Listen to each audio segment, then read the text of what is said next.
باوجود یسوع مسیح جب اپنے دشمنوں کے لیے دعا کرتے ہیں تو یہ ثبوت ہے ان کی دائمی محبت کا جو خداوند یسوع مسیح ہم سب سے کرتے ہیں، ان لوگوں سے کرتے ہیں جنہوں نے اسے دکھ دیا۔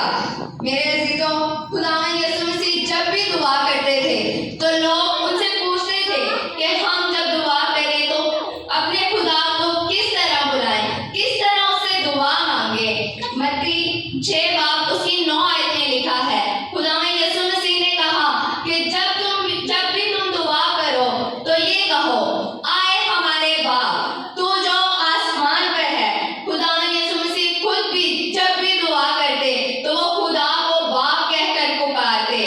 میرے عزیزوں، متی 6 باب 39 اور 42 آیت میں لکھا ہوا ہے کہ باغ گتسمنی میں یسوع نے 2 بار دعا کی اور دونوں بار انہوں نے خدا کو باپ کہہ کر پکارا۔ میرے عزیزوں، خداوند یسوع مسیح پر اسی بات کا الزام تھا کہ وہ خدا کو باپ کہہ کر پکارتے اور خود کو اس کا بیٹا بناتے ہیں۔ اسی الزام کی وجہ سے خداوند یسوع مسیح کو صلیب دیا گیا، اس پر لعن طعن کیا گیا، اسے کوڑے مارے گئے، اس کے کپڑے اتارے گئے، لوگوں نے اس پر آوازیں کسی، لیکن پھر بھی خداوند یسوع مسیح اس بات سے ہرگز نہ مڑے، اپنے اس بیان پر پوری طرح قائم تھے کہ وہ خدا کا زندہ بیٹا ہے اور خداوند اس کا باپ ہے۔ میرے عزیزوں، جب ہم باپ کہہ کر پکارتے ہیں تو وہ نہایت ہی قربت اور پاکیزگی اور باپ اور بیٹے کے رشتے کو ظاہر کرتا ہے۔ میرے عزیزوں، یہی رشتہ خداوند یسوع مسیح اور خدا کے درمیان تھا۔ اسی وجہ سے خداوند یسوع مسیح نے خدا کو باپ کہہ کر پکارا اور کہا، آئے باپ ان کو معاف کر کیونکہ یہ نہیں جانتے کہ ہم کیا کرتے ہیں۔ یسوع مسیح نے یہ دعا کس کے لیے کی؟ میرے عزیزوں، مسیح نے لوگوں کے گناہوں کی معافی کے لیے یہ دعا کی۔ یسوع مسیح صلیب پر تھے لیکن پھر بھی ان کی زبان سے سب سے پہلے الفاظ یہ نکلے کہ آئے باپ تو ان کو معاف کر کیونکہ یہ نہیں جانتے کہ ہم کیا کرتے ہیں۔ میرے عزیزوں، یہ جملہ کیونکہ یہ نہیں جانتے کہ کیا کرتے ہیں، اس کا کیا مطلب ہے؟ یہ جملہ جب بھی ہم لوگ پڑھتے ہیں تو اس کا کیا مطلب نکلتا ہے؟ کیونکہ یہ نہیں جانتے کہ کیا کرتے ہیں، یہ گناہ کی گہرائی کو ظاہر کرتا ہے۔ انسان نہیں جانتا کہ گناہ اس کو کس قدر مسلسل گناہ کی دلدل میں دھکیلتا ہے۔ انسان اس بات سے بے خبر ہوتا ہے، اس کو لگتا ہے کہ ہر چیز نارمل طریقے سے چل رہی ہے، سب حالات بالکل نارمل ہیں، لیکن گناہ اپنی سنگینی کو لیے ہوئے ہماری زندگی پر ایک ایسا اثر کرتا ہے کہ ہمیں اس بات کا علم تک نہیں ہوتا۔ آج بھی ہم بہت سے گناہ کرتے ہیں، پاک روح کو بہت سی جگہ پر ناراض کرتے ہیں، لیکن ہم اس بات سے بالکل بے خبر ہیں کہ ہم کیا گناہ کر رہے ہیں۔ میرے عزیزوں، ہم اپنے گناہوں کو تب تک نہیں جان سکتے جب تک ہم خدا کے زندہ اور مقدس کلام کی روشنی میں نہیں آتے۔ میرے عزیزوں، کلام میں لکھا ہے کہ لوگ نور میں اس لیے نہیں آتے کہ کام ظاہر نہ ہو جائے۔ میرے عزیزوں، آج ہمارے بھی کام، ہمارے گناہ ہمیں اس وجہ سے معلوم نہیں کیونکہ ہم کلام کی روشنی میں نہیں ہیں۔ ہمیں اپنے گناہوں کا پتہ تب چلے گا جب ہم کلام مقدس کی روشنی اور اسے سچے دل سے قبول کریں گے۔ میرے عزیزوں، وہ لوگ بھی نہیں جانتے تھے کہ وہ کیا کر رہے ہیں، جس کو وہ دکھ دے رہے ہیں وہ کون ہے۔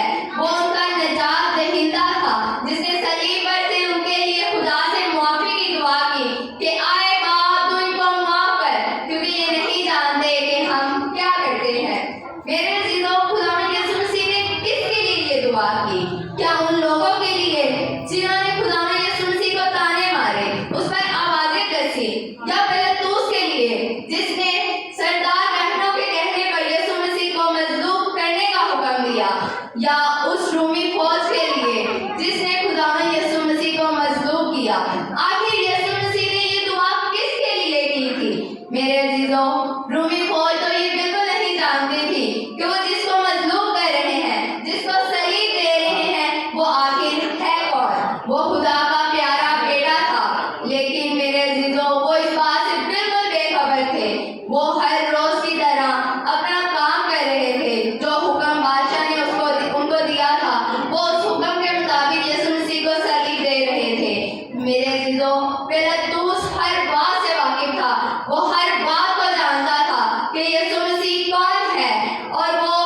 بے گناہ ہے اور وہ سب کا نجات دہندہ ہے، لیکن وہ یہودیوں کی تھیولوجی سے بالکل بھی واقف نہیں تھا۔ میرے عزیزوں، سردار کاہن اور عام عوام اس بات سے بے خبر تھے کہ وہ جس کو صلیب دے رہے ہیں وہی ان کا نجات دہندہ اور ان کا خدا ہے اور ان کا مسیح ہے۔ میرے عزیزوں، سردار کاہن یسوع مسیح کو اپنے لیے ایک خطرہ سمجھتے تھے اور وہ سمجھتے تھے کہ یسوع مسیح ان کی کرسی اور پوزیشن کے لیے ایک سب سے بڑا خطرہ ہے۔ وہ اپنی کرسی اور پوزیشن کے لیے کسی طرح کا بھی کوئی خطرہ برداشت نہیں کرنا چاہتے تھے۔ وہ نہیں چاہتے تھے کہ ان کی پوزیشن اور ان کے اختیارات پر کوئی بھی خطرہ آئے، چاہے وہ خدا کا بیٹا ہی کیوں نہ ہو۔ میرے عزیزوں، وہ اچھے چرواہے بننے کی بجائے پھاڑنے والے بھیڑیے بن گئے۔ انہوں نے لوگوں کو مجبور کیا اس بات پر کہ وہ مسیح کو رد کریں، اس کا انکار کریں۔ کیونکہ لوگ یہ سمجھتے تھے کہ جب بھی مسیح آئے گا، سردار کاہن، فقیہ اور فریسی ان کو اس بات سے آگاہ کریں گے کہ مسیح اس دنیا میں آ چکا ہے۔ لیکن میرے عزیزوں، وہ خدا کے کلام کو جاننے کے باوجود مسیح کو رد کرتے رہے، اس کا انکار کرتے رہے۔ اب سوال یہ ہے کہ خداوند یسوع مسیح نے صلیب پر سے کس کے لیے معافی کی دعا کی، اپنے باپ سے کس کے لیے معافی کی درخواست کی، کس وجہ سے اس نے لوگوں کے لیے دعا کی؟ میرے عزیزوں، خداوند یسوع مسیح ہر ایک انسان سے پیار کرتا ہے، وہ ہر ایک کے لیے دعا کرتا ہے، ہر ایک کے لیے اپنے باپ سے معافی مانگتا ہے۔ وہ ان لوگوں کے لیے بھی معافی مانگتا ہے جس نے انہیں دکھ دیا، جنہوں نے اس پر تانے کسے، اس پہ آوازیں کسی، اسے لعن طعن کیا، اسے کوڑے مارے، اس کے سر پر تاج پہنایا۔